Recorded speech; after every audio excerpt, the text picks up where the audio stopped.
Her son was still on the phone. When the mail route went silent, on the morning of May 17, 2013, a rural mail carrier in Texas called one of her sons while working her regular route. At first, the conversation sounded completely normal. Then her son heard a disturbance. He heard loud noises coming through the phone, and somewhere near his mother he heard the voice of a man he did not recognize. Moments later, the connection was lost. Her son immediately called 911, but by the time investigators found the postal vehicle, it had been moved away from the mail route and deliberately damaged. The man responsible had already disappeared into the night. This is the documented story of Eddie Marie Youngblood and the final delivery she made outside Coldspring, Texas. This story is based on public court records and information released by the United States Department of Justice. Some events have been condensed for narration. No dialogue has been invented, and no conversations should be understood as verbatim quotations. Eddie Marie Youngblood was 52 years old. She worked as a rural mail carrier in San Jacinto County, an area of East Texas filled with small communities, wooded properties, and long stretches of road between houses. Rural carriers often become familiar figures in the places they serve. Residents recognize their vehicles. They know approximately when the mail will arrive. And after traveling the same roads repeatedly, the carrier begins to recognize the people, houses, and mailboxes along the route. May 17 began as another normal workday for Youngblood. She followed her assigned route near Coldspring, stopping to deliver letters and packages to isolated properties. At some point during the day, she called one of her sons. There was nothing unusual about speaking to a family member while moving between stops. Neither of them knew that near one of the addresses ahead, a man was waiting for her to arrive. The man's name was James Wayne Ham. According to federal prosecutors, Ham had prepared before Youngblood reached his property. He had obtained a rifle and ammunition. He had also collected material that investigators later said was intended to help destroy evidence. Ham then positioned himself near the tree line beside his residence. This detail changed the entire meaning of what happened next. It was not a sudden confrontation caused by a missing package. It was not an argument that unexpectedly became violent. Federal authorities concluded that Ham knew the rural carrier would eventually travel past his property. Youngblood's route followed a predictable schedule. She would visit the same area as part of her normal duties. Ham did not have to search for her. He only had to remain near the property and wait for the mail vehicle to arrive. And while he waited, Youngblood continued toward the address, still doing the same work she had done many times before. Youngblood reached the property and completed the delivery. She then began moving away. At that moment, Ham attacked her. Youngblood's son was still connected to her by telephone. Through the call, he heard a sudden disturbance. He heard noises suggesting that something was seriously wrong. He tried to determine what was happening. Then he heard the voice of an unfamiliar man somewhere close to his mother. The call continued only briefly after that.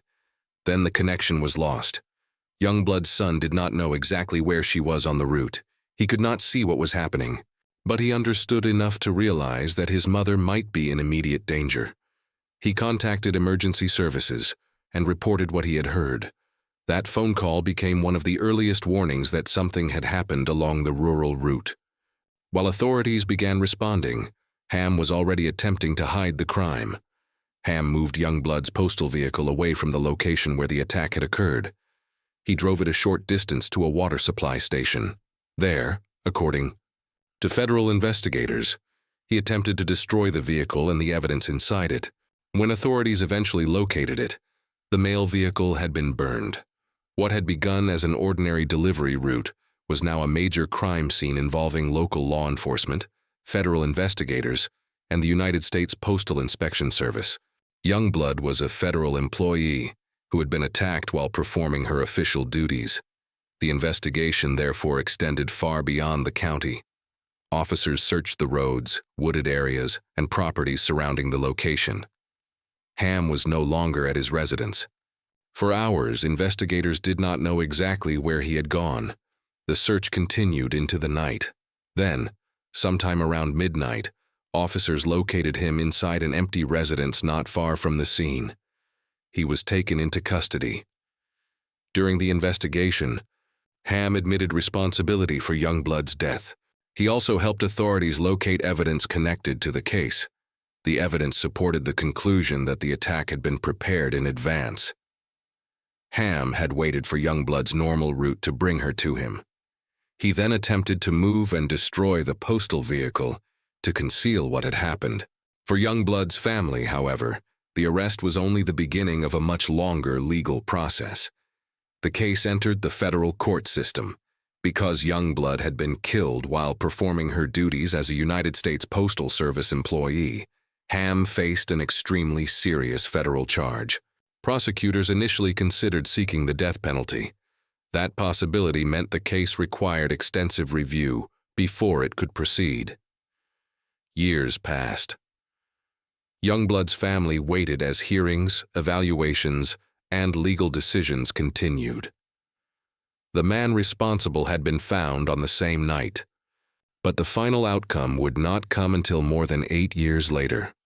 In 2021, federal prosecutors withdrew their request for the death penalty. Ham then agreed to plead guilty to murdering a federal employee while she was performing her duties. On December 6, 2021, he appeared in federal court. A judge accepted the plea and sentenced him to life in prison. There would be no possibility that he could simply return to the same community after serving a limited sentence. The legal system had reached its final decision. But the sentence could not change what Youngblood's son had experienced on the day of the attack. He had called his mother expecting an ordinary conversation. He had heard a disturbance unfold through the phone without being able to see where she was or reach her himself. Then the connection had disappeared. He had been close enough to know that something was wrong, but too far away to stop it. That telephone call became the moment that transformed a routine workday into a family's worst possible news. The most disturbing part of Youngblood's story is not that she entered an obviously dangerous place. She did not walk into an abandoned building. She was not investigating a suspicious person. She was not taking an unfamiliar road for the first time. She was following a route she was expected to travel. Her schedule, the same thing that allowed residents to know when their mail would arrive, also made her movements predictable. The person waiting for her understood that. He knew that if he remained near the property long enough, the mail carrier would eventually appear. Youngblood had no reason to believe that a normal stop was different from the hundreds of stops she had made before. She approached the address because delivering the mail was her job, and someone used that routine to place her exactly where he wanted her. A post office in Coldspring was later renamed in honor of Eddie Marie Youngblood. The building now carries the name of the woman who served residents along the rural roads surrounding the community.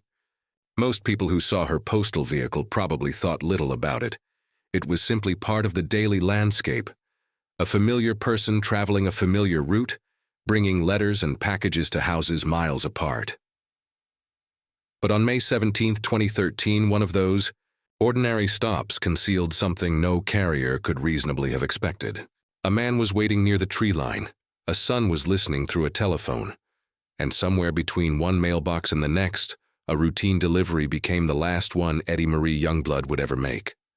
What part of this case stayed with you the most? Share your thoughts in the comments. And subscribe to Beneath Elsewhere for more documented stories from ordinary American places where something deeply disturbing happened.